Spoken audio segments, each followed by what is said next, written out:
Hello dear friends, और आज हम करेंगे फिजिक्स स्टार्ट। तो फिजिक्स स्टार्ट करने से पहले हमें पता होना चाहिए कि फिजिक्स है जो उसका ओरिजिन क्या है, कहाँ से डेवलप हुई है फिजिक्स। तो फिजिक्स का ओरिजिन क्या है, कहाँ से डेवलप हुई, कैसे हुई, ये सब हम पढ़ेंगे आज +1 की फिजिक्स में। तो फिजिक्स स्टार्ट करने से पहले हमें पता होना चाहिए फिजिकल वर्ल्ड, बिकॉज फिजिक्स है जो फिजिकल वर्ल्ड का सबसे इंपॉर्टेंट पार्ट है, या कह सकते हैं कि सबसे इंपॉर्टेंट सब्जेक्ट है। तो फिजिकल वर्ल्ड कहां से आया? तो फिजिकल वर्ल्ड साइंस की ही एक ब्रांच है, या साइंस का ही एक सब्जेक्ट है। तो what is science? The question is now, what is science? Science क्या है? तो साइंस है जो वो नॉलेज जो हमें एक्सपेरिमेंट या फिर ऑब्जर्वेशन करने से प्राप्त हुई है। तो साइंस की डेफिनेशन क्या होगी? Science is the knowledge that was gained by the human by the virtue of systematical experiment and the observations. Means जब मानव ने सिस्टमैटिकली ऑब्जर्वेशन की और एक्सपेरिमेंट किए तो कुछ ना कुछ हमें रिजल्ट मिले। तो वो जो रिजल्ट है उसकी ही नॉलेज को ही साइंस कहते हैं। तो साइंस है जो साइंस को हम कैटेगराइज कर सकते हैं इनटू 2 बेसिक पार्ट्स या 2 मेन पार्ट। तो फर्स्ट है फिजिकल वर्ल्ड या फिर फिजिकल साइंस, और सेकंड है बायोलॉजिकल साइंस। तो जैसे कि नाम से ही हमें पता चल रहा है फिजिकल साइंस। फिजिकल साइंस में है जो स्टडी किन पे? जो कि नॉन लिविंग थिंग्स है। मीन्स जो भी नॉन लिविंग ऑब्जेक्ट्स हैं उनकी स्टडी या फिर उनके फिनोमिना की स्टडी है जो वो किसमें बिलोंग करता है? फिजिकल वर्ल्ड में।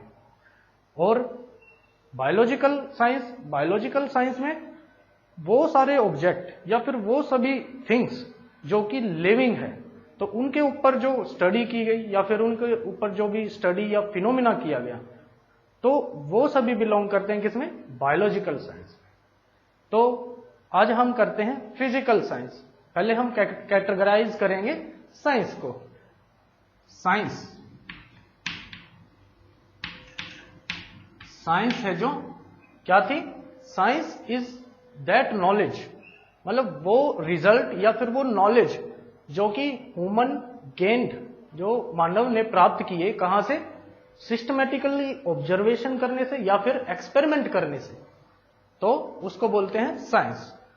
तो साइंस को बेसिकली 2 मेन पार्ट्स में डिवाइड करेंगे। क्या चीज?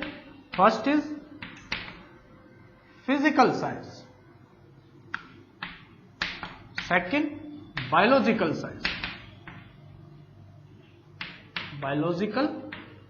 साइंस। तो जैसे कि नाम से ही पता चल रहा है फिजिकल साइंस में वो सब स्टडी आती है जो कि नॉन लिविंग ऑब्जेक्ट पे या फिर नॉन लिविंग थिंग्स पे की जाती है। नॉन लिविंग क्या है? निर्जीव वस्तुएं जो चल फिर नहीं सकती, जो सांस नहीं ले सकती, जो खाना नहीं खाती, वो सभी चीजें, वो सभी ऑब्जेक्ट क्या है? नॉन लिविंग, जो चल फिर नहीं सकती, जो सांस नहीं ले सकती। तो उनकी जो स्टडी की गई वो किस में बिलोंग करती है? फिजिकल साइंस में। जैसे कि अब फिजिकल साइंस के जो मेन पार्ट्स है वो क्या क्या है? सबसे मेन पार्ट फिजिक्स, सबसे मेन पार्ट है जो फिजिकल साइंस का या फिजिकल वर्ल्ड का है फिजिक्स। और जैसे कि अब केमिस्ट्री भी किसका पार्ट है? फिजिकल साइंस का। ऐसे ही ज्योग्राफी जो ज्योग्राफी भी है वो किसका पार्ट है या किस में बिलोंग करता है? Physical science. क्योंकि इन सभी सब्जेक्ट में हम किसकी स्टडी करते हैं? नॉन लिविंग थिंग की, जो कि निर्जीव है, जो सांस नहीं ले सकती, जो चल फिर नहीं सकती, जो खा पी नहीं सकती, वो नॉन लिविंग थिंग। तो उनकी स्टडी हम करते हैं इन सब्जेक्ट में, जो कि बिलोंग करते हैं किसमें? फिजिकल साइंस में। Physics is the main subject और main part of the physical science. अब हम करते हैं बायोलॉजिकल साइंस। तो बायोलॉजिकल साइंस में लिविंग थिंग्स है, जो लिविंग ऑब्जेक्ट या लिविंग थिंग्स है, जो उनकी स्टडी हम करते हैं किसमें? साइंस के बायोलॉजिकल साइंस पार्ट में। तो लिविंग थिंग्स में या फिर बायोलॉजिकल साइंस में है जो, वो कौन कौन से सब्जेक्ट आते हैं? जैसे कि हमें पता है बायोलॉजी सबसे मेन, बायोलॉजी, उसके बाद जूलॉजी,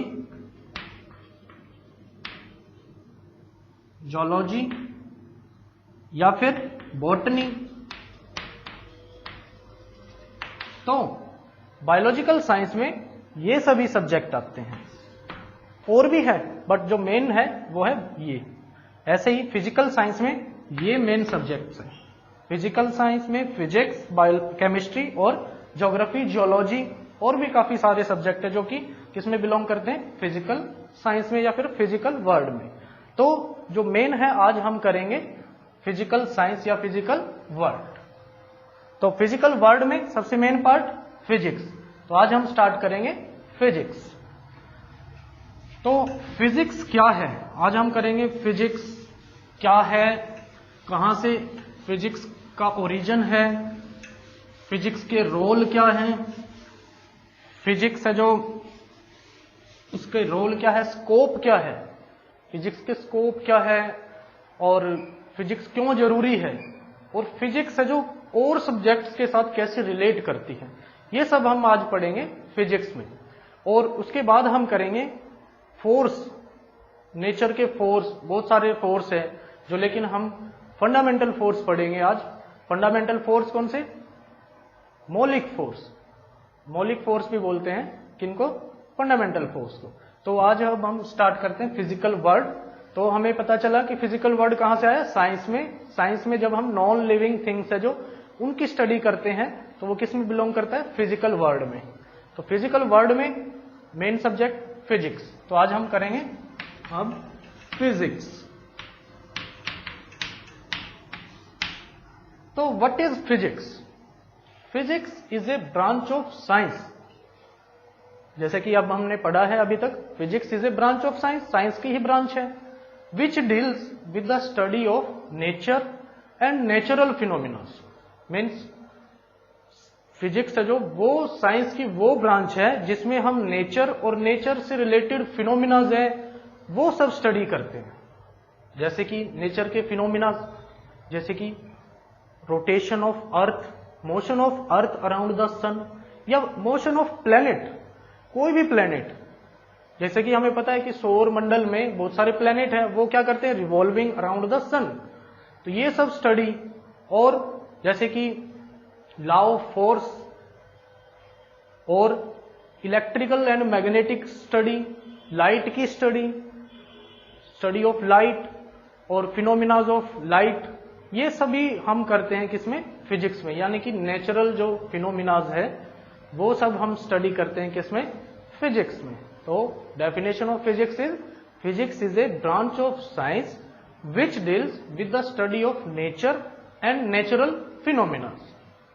ठीक है, अब हम आगे करते हैं फिजिक्स के करेक्टराइजेशन, फिजिक्स की कैटेगरीज या फिर डोमेन्स। तो domains of physics, domains of physics. तो जो फिजिक्स के डोमेन्स है वो 2 है मेनली। फर्स्ट है macroscopic physics, macroscopic, and the second is microscopic physics, microscopic physics. तो जैसा कि हमें नाम से ही पता चल रहा है, macro, the study of that object whose size is finite. तो ऐसे ऑब्जेक्ट जिनका साइज है जो वो फाइनाइट है, मीन्स एक चेयर से लेके, एक कार से लेके, एक प्लेनेट तक, मतलब साइज उसका फाइनाइट है, हमें पता है साइज। तो ऐसे ऑब्जेक्ट जिनका साइज जो है वो फाइनाइट है, उनकी स्टडी हम करते हैं किसमें? मैक्रोस्कोपिक फिजिक्स में। और ऐसे ऑब्जेक्ट जिनका साइज है जो वो वेरी वेरी लेस है, of the order of nanometre और माइक्रोमीटर, नैनोमीटर और माइक्रोमीटर, मतलब वेरी वेरी लेस, जो एलिमेंट्री पार्टिकल्स होते हैं उनकी स्टडी हम करते हैं किसमें? माइक्रोस्कोपिक डोमेन में या फिर माइक्रोस्कोपिक फिजिक्स में। तो अब क्लास जो ये है मैक्रोस्कोपिक फिजिक्स, इसको ही हम क्लासिकल फिजिक्स भी बोलते हैं। क्लासिकल फिजिक्स भी बोलते हैं हम इसको, मैक्रोस्कोपिक फिजिक्स को क्लासिकल फिजिक्स। और जो माइक्रोस्कोपिक डोमेन है उसको हम बोलते हैं क्वांटम फिजिक्स, क्वांटम फिजिक्स। तो इसको हम मॉडर्न फिजिक्स भी बोलते हैं, माइक्रोस्कोपिक फिजिक्स को हम मॉडर्न फिजिक्स भी बोलते हैं। मॉडर्न फिजिक्स, मॉडर्न फिजिक्स क्यों बोलते हैं? क्योंकि आफ्टर 1900 जो भी स्टडी हुई है वो किस में बिलोंग करती है? क्वांटम फिजिक्स में। 1900 के बाद जो भी फिजिक्स में स्टडी हुई है उसको हम बोलते हैं क्वांटम फिजिक्स या फिर मॉडर्न फिजिक्स। और अप टू 1900 मतलब 1900 तक जो भी एक्सपेरिमेंट या स्टडी हुए हैं, जो भी फिनोमिनाज है नेचर के, वो स्टडी किए गए हैं, तो वो किस में बिलोंग करते हैं? क्लासिकल फिजिक्स में। तो इसलिए इसको मॉडर्न फिजिक्स बोलते हैं, इसको क्लासिकल फिजिक्स, मतलब क्लासिकल 1900 से पहले जो भी स्टडी किए गए तो वो क्लासिकल फिजिक्स थी। 1900 के बाद जो किए गए वो सभी मॉडर्न है, इसलिए इसको मॉडर्न फिजिक्स बोल दिया या क्वांटम फिजिक्स बोल दिया। तो जो हमारे सिलेबस में है, +1 के सिलेबस में मेनली हम पढ़ेंगे क्लासिकल फिजिक्स। तो क्लासिकल फिजिक्स पे हम ज्यादा फोकस करेंगे क्योंकि हमारे सिलेबस में क्या है? Classical physics. 11th के सिलेबस में मेन है क्लासिकल फिजिक्स। तो क्लासिकल फिजिक्स का हमें पता चल गया कि ऐसे ऑब्जेक्ट की स्टडी जो कि फाइनाइट साइज है, जिसका फाइनाइट साइज है, उसकी स्टडी हम करेंगे तो वो किस में बिलोंग करेगा? क्लासिकल फिजिक्स में। ठीक है। तो जैसे प्लेनेट है, प्लेनेट का भी कोई ऑब्जेक्ट मूव कर रहा है तो भी उसकी भी स्टडी हम करेंगे तो वो किस में बिलोंग करेगी? क्लासिकल फिजिक्स में। क्योंकि हमें पता है कोई ऑब्जेक्ट है, कार है, बस है, उसका फाइनाइट साइज है, उसकी वेलोसिटी है, वो भी हमें पता है फाइनाइट है, वो भी हम स्टडी कर सकते हैं। तो वो सब बिलोंग करेगा किसमें? क्लासिकल फिजिक्स में। अब क्लासिकल फिजिक्स है जो, उसके सब सब्जेक्ट है। हमें पता है physics is a wide subject, बहुत बड़ा सब्जेक्ट है, बहुत सारे सब्जेक्ट्स है इसके अंदर। तो ऐसे ही अब क्लासिकल फिजिक्स है जो, उसके सब सब्जेक्ट्स है, जैसे कि थर्मोडायनेमिक्स,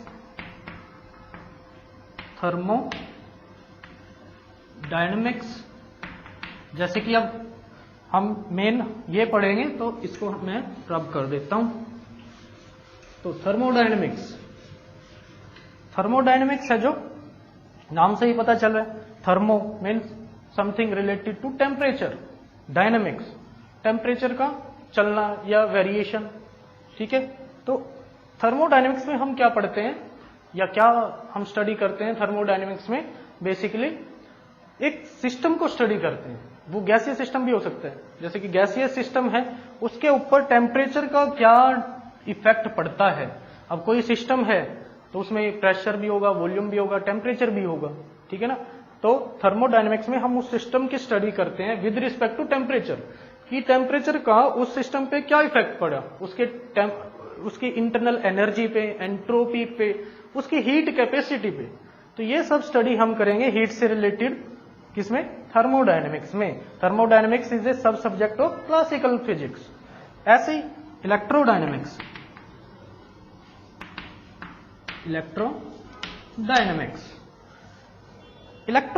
में जैसे कि नाम से ही पता चल रहा है, देखो जैसे थर्मो का टेम्परेचर से रिलेशन था, वैसे ही इलेक्ट्रो का समथिंग चार्ज से रिलेशन है। तो वेरिएशन ऑफ चार्ज या मोशन ऑफ चार्ज वो हम स्टडी करेंगे इलेक्ट्रोडायनेमिक्स में, ठीक है ना। अब चार्ज है वो मोशन में जाएगा तो इलेक्ट्रिक और मैग्नेटिक इफेक्ट्स है जो वो प्रोड्यूस होंगे, तो उनकी स्टडी इलेक्ट्रिकल और मैग्नेटिकल जो स्टडी है वो किस में बिलोंग करेगी, इलेक्ट्रोडायनेमिक्स में। तो ऐसे ही ऑप्टिक्स, तो ऑप्टिक्स है जो ऑप्टिक्स में हम स्टडी करते हैं लाइट के बारे में, मतलब लाइट की जो प्रॉपर्टीज है, लाइट के जो फिनोमिनाज है, मींस लाइट की स्टडी जो हम करते हैं वो किस फील्ड में करते हैं या किस सब्जेक्ट में करते हैं, ऑप्टिक्स में, क्लासिकल फिजिक्स के पार्ट ऑप्टिक्स में। तो जैसे कि रे ऑफ लाइट, लाइट है जो उसका डायफ्रैक्शन, उसका रिफ्लेक्शन, डायफ्रैक्शन, ये सब हम स्टडी करेंगे किसमें, ऑप्टिक्स में। ऑप्टिक्स में इवन हम ये भी पढ़ते हैं कि जो ऑप्टिकल इंस्ट्रूमेंट है वो कैसे डेवलप हुए, उनकी स्टडी क्या है, उनका प्रिंसिपल क्या है, तो वो भी सब हम स्टडी करेंगे किसमें, ऑप्टिक्स में। ऑप्टिक्स इज ए सब सब्जेक्ट ऑफ क्लासिकल फिजिक्स, ठीक है। अब हम नेक्स्ट करते हैं फिजिक्स के रोल, मीन्स फिजिक्स क्यों जरूरी है और क्या स्कोप है फिजिक्स का। तो रोल ऑफ फिजिक्स या फिर स्कोप ऑफ फिजिक्स, मतलब फिजिक्स है जो वो और जो सब्जेक्ट है साइंस के, और भी बहुत सारे सब्जेक्ट है, केमिस्ट्री, बायोलॉजी, बॉटनी, मैथमेटिक्स, तो उनमें क्या रोल है फिजिक्स का। तो role of physics, role of physics, तो देखो जैसे कि हमें पता है साइंस है जो, साइंस में मेन फिजिकल साइंस हमने पढ़ी, तो फिजिकल साइंस में जो फर्दर हमने स्टडी किया कि फिजिक्स है जो वो सबसे मेन सब्जेक्ट है फिजिकल साइंस का। तो फिजिक्स है जो, फिजिक्स को बोलते हैं basic of all the subject of science, means जो ऑल सब्जेक्ट्स है साइंस के उनकी जो बेसिक है, जो उनका बेसिक है वो कहां से स्टार्ट हुआ, फिजिक्स से। तो physics takes place a major role to the development of the other subject of sciences. इसका मतलब ये है कि फिजिक्स है जो वो बहुत ही इंपॉर्टेंट है। क्यों? क्योंकि उसी की हेल्प से दूसरे जो सब्जेक्ट है वो डेवलप हुए हैं। तो बेसिक यूनिट है जो, बेसिक है जो, वो है फिजिक्स। तो अब देखते हैं हम रोल, जैसे कि फिजिक्स है जो रोल हम पहले पढ़ते हैं अदर सब्जेक्ट, मान लिया केमिस्ट्री, क्योंकि केमिस्ट्री है जो फिजिकल वर्ल्ड में भी है, इसमें भी हम स्टडी करते हैं नॉन लिविंग थिंग्स के बारे में, ठीक है ना। लेकिन केमिस्ट्री भी है, केमिस्ट्री में भी जो मेन रोल है किसका है, फिजिक्स का है, उसके डेवलपमेंट में, केमिस्ट्री के डेवलपमेंट में सबसे मेन रोल है फिजिक्स का। और क्योंकि अब देखो केमिस्ट्री है जो, केमिस्ट्री स्टार्ट करते हैं या केमिस्ट्री हम देखते हैं तो पहले हमारे माइंड में क्या आता है, पीरियोडिक टेबल। अब पीरियोडिक टेबल क्या है, पीरियोडिक टेबल वो एक सीक्वेंस है किसका, एलिमेंट्स का, या वो अरेंजमेंट है एलिमेंट्स की या फिर एटम्स की, जिस according to its atomic number, ठीक है। तो जो एटम्स है उसका स्ट्रक्चर फाइंड आउट किया किसकी हेल्प से, with the help of x-ray, या फिर बहुत सारे कैरेक्टराइजेशन टूल्स है उनकी हेल्प से क्या किया है, स्ट्रक्चर फाइंड आउट किया किसका, एलिमेंट्स का या फिर एटम्स का। तभी तो अरेंज किए ना, अरेंजमेंट की एक सीक्वेंस है हमारे पास, पहले ऑक्सीजन आया फिर कार्बन आया, ये ऐसे, तो वो सीक्वेंस है जो वो कैसे फाइंड आउट की, with the help of structure. अब स्ट्रक्चर है जो किसी एलिमेंट का, वो कैसे फाइंड आउट किया, with the help of characterisation tool. और कैरेक्टराइजेशन टूल्स है जो, उनका प्रिंसिपल क्या है, वो कहां से डेवलप हुए, with the help of physics. तो फिजिक्स की हेल्प से ही ऑर्गेनिकल केमिस्ट्री डेवलप हुई, या फिर केमिस्ट्री का जो मेन पार्ट है ऑर्गेनिक केमिस्ट्री, वो कहां से डेवलप हुआ, with the help of physics. तो हम कह सकते हैं कि physics play a vital role और मेजर रोल और important role to the development of chemistry, ठीक है। ऐसे ही अब हम पढ़ते हैं, जैसे कि नेक्स्ट हम ले लेते हैं बायोलॉजिकल या बायोलॉजी। तो बायोलॉजी है जो, उसमें हम क्या पढ़ते हैं, लिविंग थिंग्स के बारे में। तो लिविंग थिंग्स के बारे में हम पढ़ते हैं बायोलॉजी में, क्योंकि ये बायोलॉजिकल साइंस से रिलेटेड है सब्जेक्ट, उसी में से आया। तो जो लिविंग थिंग्स है, जैसे कि बायोलॉजिकल सैंपल है, अब बायोलॉजिकल सैंपल है उसकी स्टडी कैसे करेंगे हम, with the help of microscope, optical microscope. तो जब तक हम सैंपल के बारे में स्टडी नहीं कर पाएंगे तो हम उसके बारे में आगे कैसे करेंगे। बायोलॉजिकल या बायोलॉजी में जो सैंपल है उनके बारे में हम स्टडी किसकी हेल्प से करेंगे, with the help of optical microscope या फिर इलेक्ट्रॉन माइक्रोस्कोप। तो इलेक्ट्रॉन माइक्रोस्कोप या फिर ऑप्टिकल माइक्रोस्कोप है जो, वो कहां से डेवलप हुआ, फिजिक्स से ऑब्वियसली। तो फिजिक्स का मेन रोल किस में भी है, बायोलॉजी में भी, बायोलॉजिकल साइंस या फिर हम बोल सकते हैं बायोलॉजी। ठीक है, अब देखो स्लैश में मैं बायोलॉजी भी लिख देता हूं, बायोलॉजी। तो जैसे कि एक और बात, बायोलॉजी जैसे कैंसर है, कैंसर का ट्रीटमेंट कैसे करते हैं, with the help of gamma rays, X raise.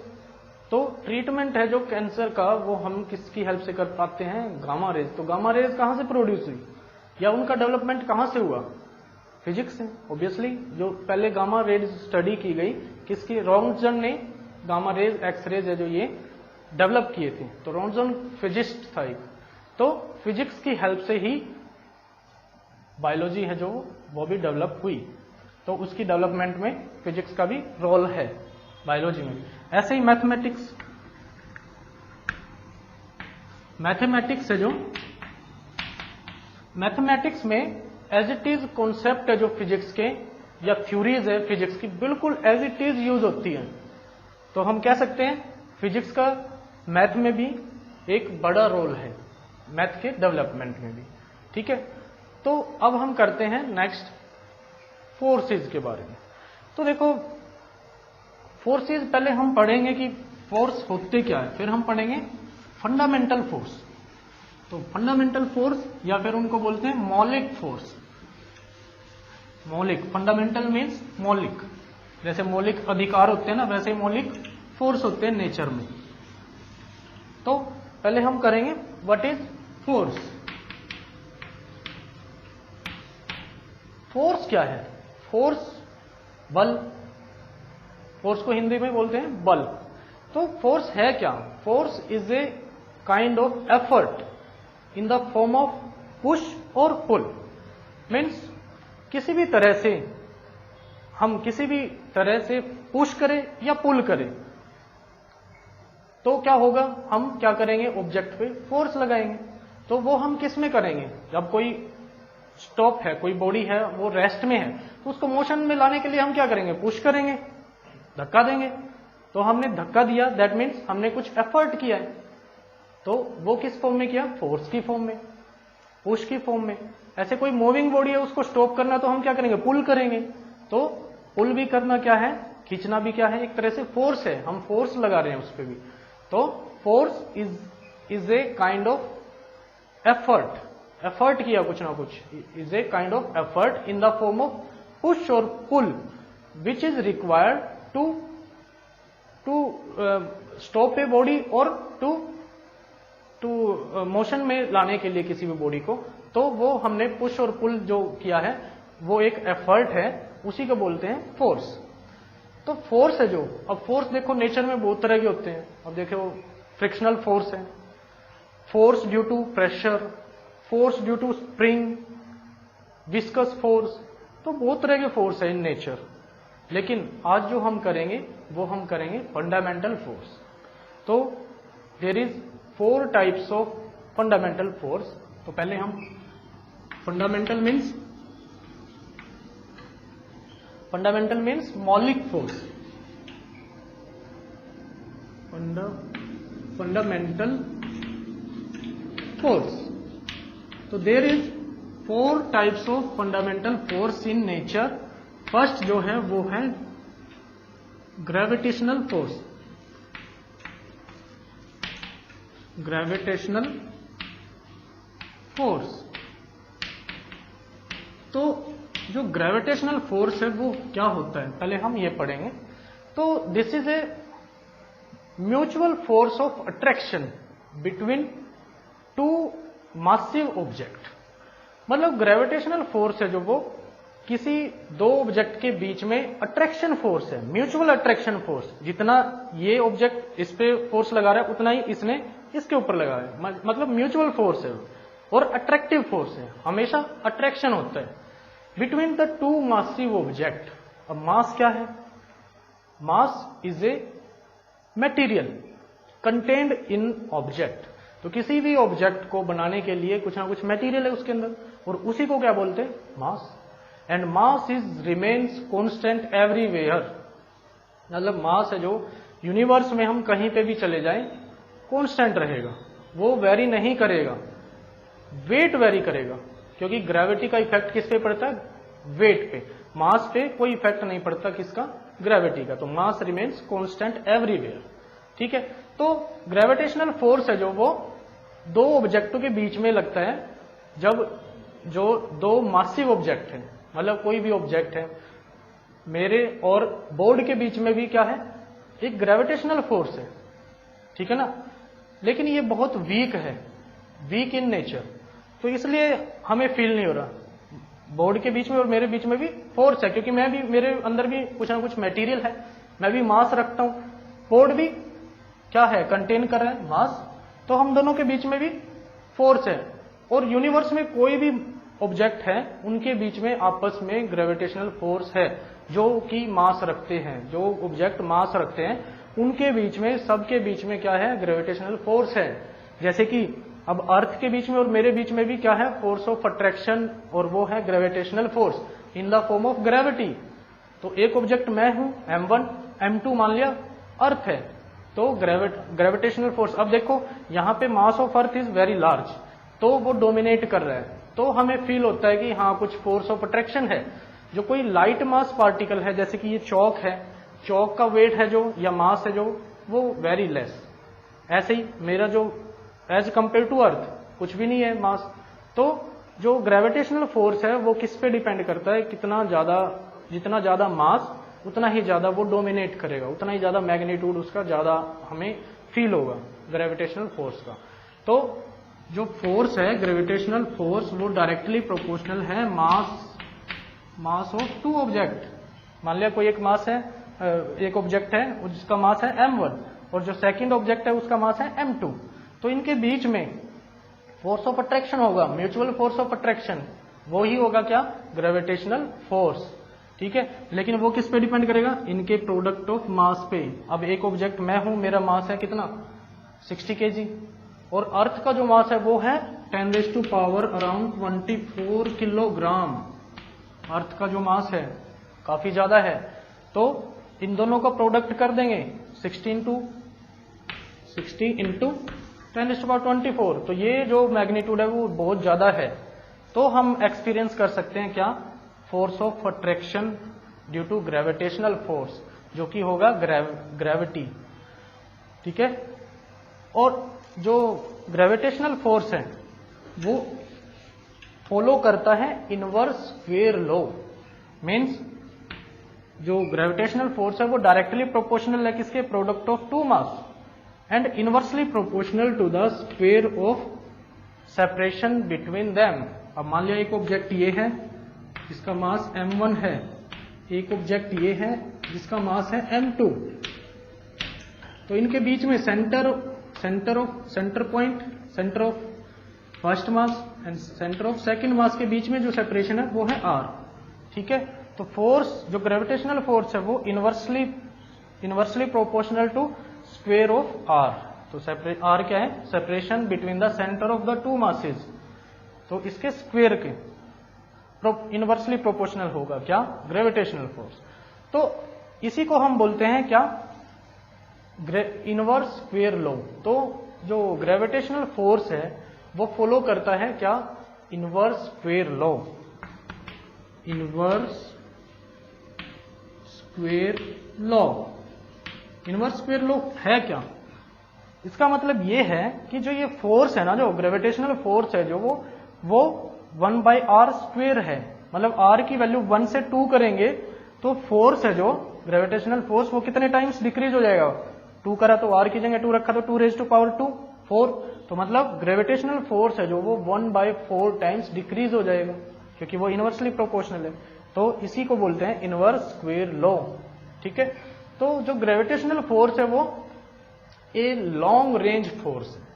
Long range force means कि कोई भी ऑब्जेक्ट है उनके बीच में आर है, जो आर इनफाइनाइट भी हो जाएगा तो भी फोर्स लगेगा।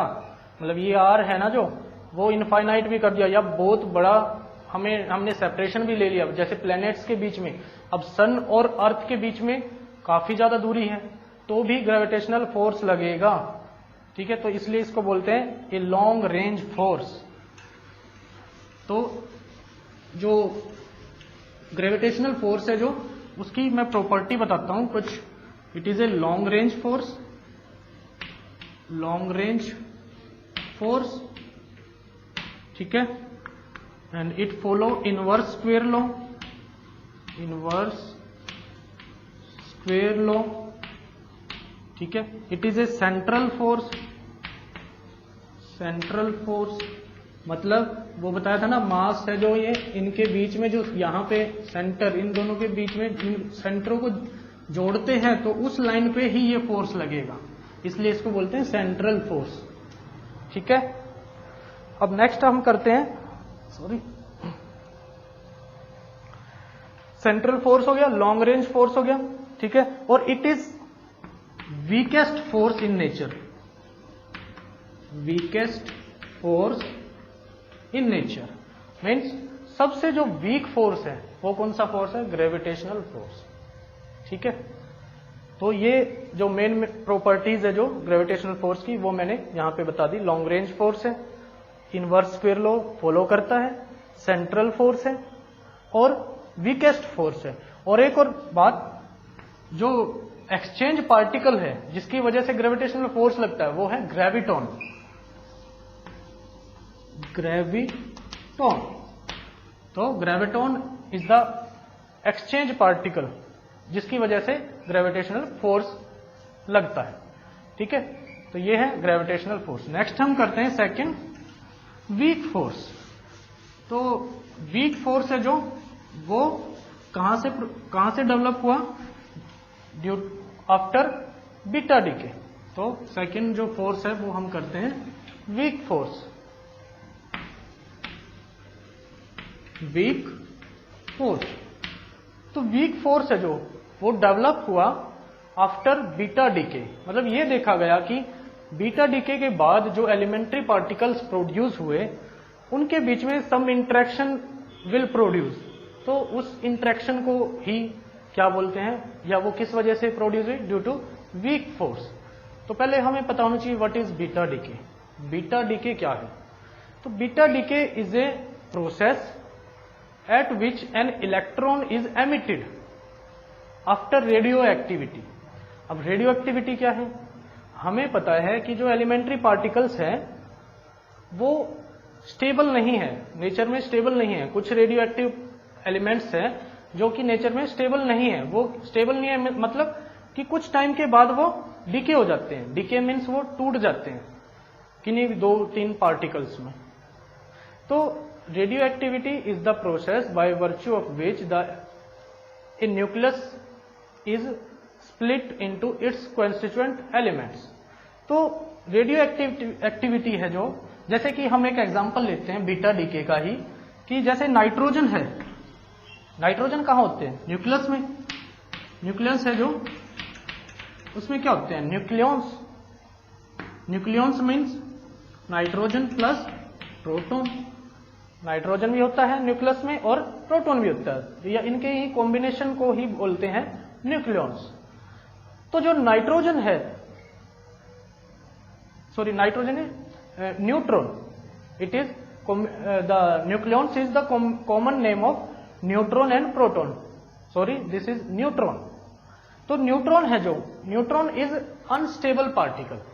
Unstable particle means after some time it will split और इट विल डिके। मतलब जो न्यूट्रॉन है वो 1000 सेकेंड के बाद क्या हो जाएगा? डिके हो जाएगा। डिके किस में हो जाएगा? प्रोटॉन में प्लस इलेक्ट्रॉन में, and plus some elementary particle antineutrino में। ठीक है, ये प्रोसेस ऐसे ही क्यों हुई? क्योंकि जो मास है जो न्यूट्रॉन का वो ग्रेटर है किससे? प्रोटॉन के मास से। तो ही ऐसे पॉसिबल हो पाया है। अदरवाइज जो प्रोटॉन का मास न्यूट्रॉन से ग्रेटर होता तो ये ऐसे स्प्लिट नहीं हो सकती, क्योंकि कोई एक हैवी पार्टिकल ही स्प्लिट होके छोटे स्मॉल पार्टिकल्स में डिवाइड हो सकता ना। तो ऐसे ही न्यूट्रॉन है जो वो स्प्लिट हो गया किसमें, प्रोटॉन में प्लस इलेक्ट्रॉन में प्लस एंटी न्यूट्रिनो में। तो यहां पे देखो एमिशन ऑफ इलेक्ट्रॉन हुआ, इलेक्ट्रॉन एमिट हो गया। तो इसी प्रोसेस को हम बोलते हैं बीटा डिके, जिसमें इलेक्ट्रॉन एमिट हो। ठीक है, तो इस प्रोसेस में इसी को बोलते हैं बीटा डिके। तो beta decay means electron is emitted in this process. तो जब बीटा डिके हुआ तो यहां पे इलेक्ट्रॉन और एंटी न्यूट्रिनो भी प्रोड्यूस हुआ। तो देखा गया कि जो ये एलिमेंट्री पार्टिकल्स हैं इनके बीच में भी कोई ना कोई इंटरेक्शन हुई। तो वो इंटरेक्शन क्या है, वीक फोर्स। तो ये किस वजह से हुई, लेप्टॉन्स की वजह से,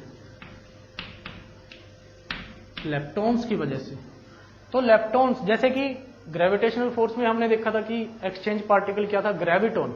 तो ऐसे ही वीक फोर्स में जो एक्सचेंज पार्टिकल है वो क्या है, लेप्टॉन्स। तो कुछ लेप्टॉन्स है जो वो एक्सचेंज हुए इन दोनों में एलिमेंट्री पार्टिकल्स में, जिसकी वजह से क्या हुआ, वीक फोर्स प्रोड्यूस हुआ। ठीक है, तो दिस इज वीक फोर्स। कहां से, बीटा डिके प्रोसेस में हुआ। ड्यूरिंग बीटा डिके ये देखा गया कि कुछ ना कुछ फोर्स ऑफ इंटरेक्शन है किसके बीच में, एलिमेंट्री पार्टिकल्स के बीच में। किसकी वजह से, इलेक्ट्रॉन्स के एक्सचेंज की वजह से। तो उसी को बोलते हैं वीक फोर्स। तो वीक फोर्स है, it is a short range force. तो अब हम इसकी कुछ प्रॉपर्टीज पढ़ेंगे वीक फोर्स की। फर्स्ट जो है वो हम देखते हैं short range force. It is a short range force, मतलब जब हम न्यूक्लियस से बाहर चले जाएंगे तो वीक फोर्स 0, न्यूक्लियस के अंदर ही ये फोर्स ओबे करेगा, क्योंकि बाहर है जो वो ओबे नहीं करेगा, मतलब वहां पे वैलिड नहीं है। तो इसलिए इसको बोलते हैं शॉर्ट रेंज फोर्स। ठीक है, और ये जो फोर्स है weak force not follow the inverse square law, not follow inverse square law. तो इनवर्स स्क्वेयर लॉ को फॉलो नहीं करता है ये। ठीक है, और शॉर्ट रेंज फोर्स है। ठीक है, और मेन जो प्रॉपर्टीज है वो यही है वीक फोर्स की। अब हम नेक्स्ट फोर्स करते हैं। नेक्स्ट फोर्स है इलेक्ट्रोमैग्नेटिक फोर्स। तो इलेक्ट्रोमैग्नेटिक फोर्स, थर्ड फोर्स है इलेक्ट्रोमैग्नेटिक फोर्स। तो जैसे कि नाम से ही हमें पता चल रहा है इलेक्ट्रोमैग्नेटिक। अब इलेक्ट्रोमैग्नेटिक कहां से, ये वर्ड कहां से आया, रिलेट करता किससे, इलेक्ट्रॉन से या फिर चार्ज से, चार्ज पार्टिकल से। अब चार्ज पार्टिकल के बीच में जो फोर्स ऑफ इंटरेक्शन हुआ वो किस वजह से हुआ, ड्यू टू इलेक्ट्रोमैग्नेटिक फोर्स। अब चार्ज पार्टिकल जैसे कि लाइक चार्ज पार्टिकल से, लाइक मीन्स इलेक्ट्रॉन और इलेक्ट्रॉन एक जैसे। तो एक जैसे जो चार्ज पार्टिकल है उनके बीच में हमेशा क्या होगा, रिपल्शन होगा। रिपल्शन क्यों होगा, ड्यू टू इलेक्ट्रोमैग्नेटिक फोर्स।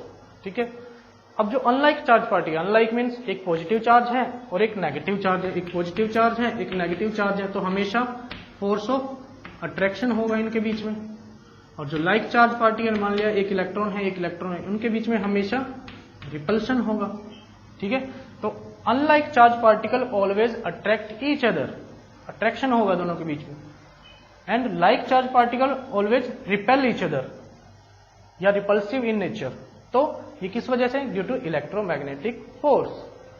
तो इलेक्ट्रोमैग्नेटिक फोर्स है जो, वो हम कैसे निकाल सकते हैं, जैसे कि हमने ग्रेविटेशनल फोर्स फाइंड आउट किया था, तो वैसे ही it is directly proportional to charge on the particles या product of charge of the two particles. अब मान लिया कोई एक पार्टिकल है जिसके ऊपर कोई Q चार्ज है, Q1 चार्ज है, एक सेकंड पार्टिकल है Q2 है, तो इनके बीच में सेपरेशन मान लिया R है। जैसे कि वहां पे मास था ना ग्रेविटेशनल फोर्स में, सेम यहां पे चार्ज है। ठीक है, तो जो फोर्स ऑफ अट्रैक्शन है या फोर्स ऑफ इंटरेक्शन है बिटवीन द चार्ज पार्टिकल, वो इलेक्ट्रोमैग्नेटिक फोर्स है, वो किसके प्रोपोर्शनल होगा? Directly proportional to the product of charge. जितना ज्यादा चार्ज का मैग्नीट्यूड होगा उतना ही ज्यादा उनके प्रोडक्ट के प्रोपोर्शनल होगा क्या? Electromagnetic force. And inversely proportional to R square. तो आर क्या है? Separation between them. जैसे कि वहां पे ग्रेविटेशनल फोर्स था, उसमें भी क्या था? आर सेपरेशन था between the centre of the two mass particles या मास ऑब्जेक्ट, उनके बीच का सेपरेशन। ऐसे ही यहाँ पे चार्ज पार्टिकल है जो उनके बीच में सेपरेशन है जो वो है कि आर। तो उसके इनवर्सली प्रोपोर्शनल होगा क्या? Electromagnetic force. और यहां से देखो हमें एक बात और पता चल रही है कि इलेक्ट्रोमैग्नेटिक फोर्स है जो वो फॉलो करता है इनवर्स स्क्वेयर लॉ। यहां पे आर की वैल्यू 1 से 2 कर देंगे तो फोर्स है जो इलेक्ट्रोमैग्नेटिक फोर्स है वो 1/4 टाइम्स डिक्रीज हो जाएगा। Means it follow the inverse square law. ठीक है, तो अब प्रॉपर्टी करते हैं हम इलेक्ट्रोमैग्नेटिक फोर्स की। क्या? फर्स्ट है ये अट्रैक्टिव भी है और रिपल्सिव भी है। रिपल्सिव भी है और अट्रैक्टिव भी है। अट्रैक्टिव कब है? जब अनलाइक चार्ज पार्टिकल है तो अट्रैक्शन बिटवीन देम। रिपल्सिव कब है? जब लाइक चार्ज पार्टिकल होंगे तो रिपल्सिव। तो ये दोनों हो सकते हैं, अट्रैक्टिव भी और रिपल्सिव भी। Second, it follow the inverse square law. Inverse square law follow करता है। ठीक है, ये जो जैसे कि हमने लास्ट टाइम भी पढ़ा है ग्रेविटेशनल फोर्स में भी, it follow the inverse square law. And the third one is exchange particle.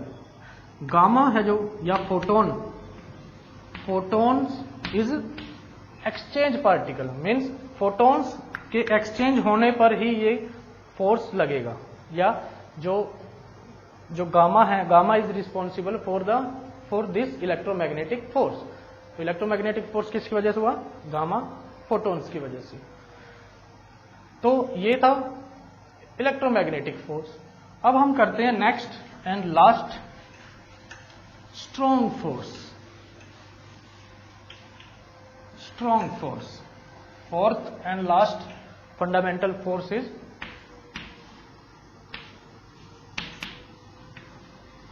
Strong force. तो जैसा कि नाम से ही हमें पता चल रहा है, स्ट्रॉन्ग फोर्स है जो वो स्ट्रॉन्गेस्ट इन नेचर, मतलब नेचर में सबसे स्ट्रॉन्गेस्ट फोर्स होगा जो वो स्ट्रॉन्ग फोर्स है। तो ये कहां पे है, कहां से ये ऑब्जर्व किया गया? तो देखा गया कि न्यूक्लियस है जो, किसी भी एटम में न्यूक्लियस तो होता ही है, और मैंने बताया था कि न्यूक्लियस के अंदर क्या होते हैं? Nucleons, means neutron plus proton. तो न्यूट्रॉन एंड प्रोटॉन के बीच में एक force of interaction find out किया गया। वो फोर्स ऑफ इंटरेक्शन किसकी वजह से है? Strong force. उसी को बोलते हैं स्ट्रॉन्ग फोर्स। जैसे कि हमने वीक फोर्स है जो, उसमें देखा था कि जब बीटा डीके होगा तो उसके बाद एलिमेंट्री पार्टिकल्स के बीच में कुछ फोर्स ऑफ इंटरेक्शन था, तो वो किस वजह से था? वीक फोर्स की वजह से। लेकिन अब ये भी देखा गया कि न्यूट्रॉन और प्रोटॉन के बीच में भी फोर्स है, जिसकी वजह से ये न्यूक्लियस है जो वो स्टेबल है। ठीक है ना? तो स्टेबिलिटी है जो किसी भी एटम की, वो किस पे डिपेंड करती है? स्ट्रॉन्ग फोर्स पे। ठीक है, तो अब देखा गया कि न्यूट्रॉन और प्रोटॉन के बीच में भी इंटरेक्शन है, किस वजह से? स्ट्रॉन्ग फोर्स की वजह से। ठीक है, तो अब ये स्टडी किया गया कि स्ट्रॉन्ग फोर्स है जो वो सबसे स्ट्रॉन्ग है। मीन्स सबसे फर्स्ट जो प्रॉपर्टी है इसकी वो क्या है? Strongest in nature. तो नेचर में सबसे स्ट्रॉन्ग है क्या चीज? Strong force. एंड ये भी क्या है? ये not follow the inverse square law. Inverse square law मतलब ये है जो इनवर्स स्क्वेयर लॉ फॉलो नहीं करता। जैसे कि वीक फोर्स है जो, वो भी इनवर्स स्क्वेयर लॉ फॉलो नहीं करता, लेकिन ग्रेविटेशनल फोर्स और इलेक्ट्रोमैग्नेटिक फोर्स है, ये दोनों फोर्स है जो वो इनवर्स स्क्वेयर लॉ फॉलो करते हैं। और ये बाकी दो रह गए जो वीक फोर्स और स्ट्रॉन्ग फोर्स, वो इनवर्स स्क्वेयर लॉ फॉलो नहीं करते। ठीक है, और सेम ऐसे ही ये भी क्या है? न्यूक्लियस के अंदर ही है, बाहर जो जाएंगे तो ये जीरो हो जाएगा। तो it is also a short range force, short range force. जैसे कि वीक फोर्स भी क्या था, एक शॉर्ट रेंज फोर्स था, वैसे ही स्ट्रॉन्ग फोर्स है जो वो भी क्या है, शॉर्ट रेंज फोर्स है। शॉर्ट रेंज क्यों है, क्योंकि जो आर की वैल्यू है, मतलब ये न्यूक्लियस के बाहर हम जब स्टडी करेंगे तो ये जो फोर्सेज है ये जीरो हो जाते हैं, स्ट्रॉन्ग फोर्स भी और वीक फोर्स भी। न्यूक्लियस के अंदर अंदर ही ये वैलिड है, बाहर जैसे ही हम देखेंगे स्टडी करेंगे तो ये वैलिड नहीं है, वहां पे ये जीरो हो जाते हैं, तो इसलिए ये शॉर्ट रेंज फोर्स है। तो एक्सचेंज पार्टिकल है जो इसमें ये क्या है, पायोन्स,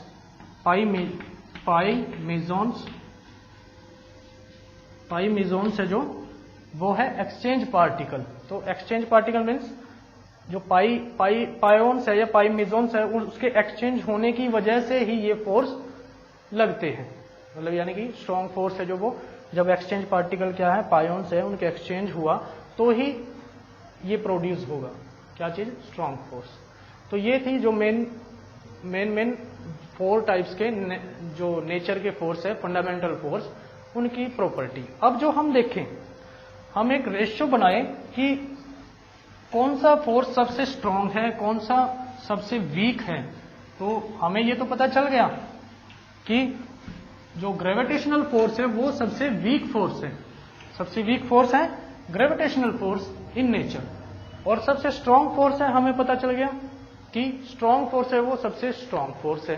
तो किस रेशियो में ये स्ट्रांग है, कितने टाइम्स उससे वो ग्रेटर है। तो इसके लिए जो हम एक रेशियो फाइंड आउट करें या लिखें तो वो है कि सबसे पहले वीक फोर्स है ग्रेविटेशनल फोर्स। तो ग्रेविटेशनल फोर्स के बीच में और इलेक्ट्रोमैग्नेटिक और वीक फोर्स के बीच में क्या रेशियो आएगी, ऐसे ही ग्रेविटेशनल फोर्स के बीच में और इलेक्ट्रोमैग्नेटिक फोर्स की रेशियो निकाले तो क्या आएगी, ऐसे ही फिर स्ट्रॉन्ग फोर्स। तो स्ट्रॉन्ग फोर्स के बीच में और ग्रेविटेशनल फोर्स के बीच में रेशियो देखेंगे तो वो क्या आएगी, तो वो है जब हम मान के चलें कि जो ग्रेविटेशनल फोर्स है जो 1 है, उसका मैग्नीट्यूड 1 है, तो वीक फोर्स है वो उससे कितने टाइम्स ग्रेटर है, 10⁻25 टाइम्स। मीन्स इससे हमें पता चला कि वीक फोर्स है जो नाम का वीक है बस, लेकिन अदरवाइज ये ग्रेविटेशनल फोर्स से कितने टाइम्स स्ट्रॉन्गर है, 10⁻25 टाइम्स स्ट्रॉन्गर है। मतलब नाम तो इसका वीक है लेकिन सबसे वीक फोर्स कौन सा है, ग्रेविटेशनल फोर्स, क्योंकि वीक फोर्स है और ग्रेविटेशनल फोर्स है जो वो जो वीक फोर्स है वो कितने टाइम्स ग्रेटर है, 10⁻25 टाइम्स स्ट्रॉन्गर है किससे, ग्रेविटेशनल फोर्स से। ऐसे ही जो हम ग्रेविटेशनल फोर्स का मैग्नीट्यूड 1 ले और इलेक्ट्रोमैग्नेटिक फोर्स देखें तो वो उससे कितने टाइम्स ग्रेटर है, 10⁻36 times is stronger than gravitational force.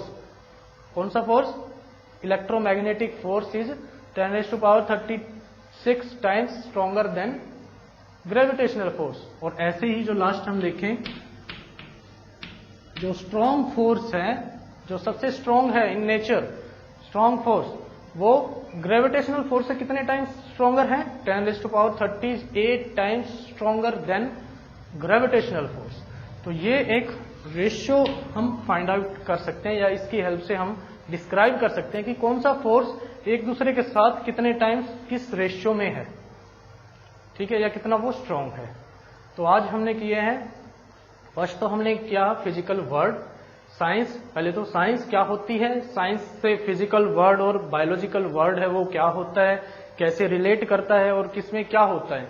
अब फिजिकल वर्ड है जो उसमें आगे जो मेन सब्जेक्ट है फिजिक्स, फिजिक्स के बारे में हमने पढ़ा, फिजिक्स के नेचर और नेचर के लॉज है उनके बारे में पढ़ा। फिर फिजिक्स है जो उसका स्कोप हमने देखा कि फिजिक्स क्यों जरूरी है, फिजिक्स है जो वो जो साइंस के और सब्जेक्ट है उनके साथ कैसे वो रिलेट करती है और क्यों इम्पोर्टेंट है। और स्कोप ऑफ द फिजिक्स किया, डोमेन्स ऑफ द फिजिक्स किया हमने कि डोमेन उसके फिजिक्स के 2 ही है मेन, माइक्रोस्कोपिक और मैक्रोस्कोपिक। फिर हमने किया कि फिजिक्स का रोल कैसे है दूसरे सब्जेक्टों के साथ, साइंस के दूसरे सब्जेक्ट जैसे केमिस्ट्री के साथ, बायोलॉजी के साथ, मैथमेटिकल साइंस के साथ। तो फिर हमने किया फंडामेंटल फोर्स, फोर्स क्या होता है और नेचर में जो मौलिक फोर्स है, फंडामेंटल फोर्स है वो कितने तरह के होते हैं, 4 तरह के होते हैं, और वो कैसे, उनकी प्रॉपर्टीज क्या है और क्या होते हैं वो। तो वो हमने पढ़ा यहाँ तक, gravitational force, weak force, strong force और इलेक्ट्रोमैग्नेटिक फोर्स। तो उनके बीच में रेशियो है जो वो किस रेट में है वो हमने स्टडी की। तो हम नेक्स्ट टाइम करेंगे अब मेजरमेंट एंड यूनिट। तो नेक्स्ट जो हमारा चैप्टर है 11th की क्लास का वो है मेजरमेंट ऑफ द सिस्टम और यूनिट्स। तो थैंक यू स्टूडेंट्स।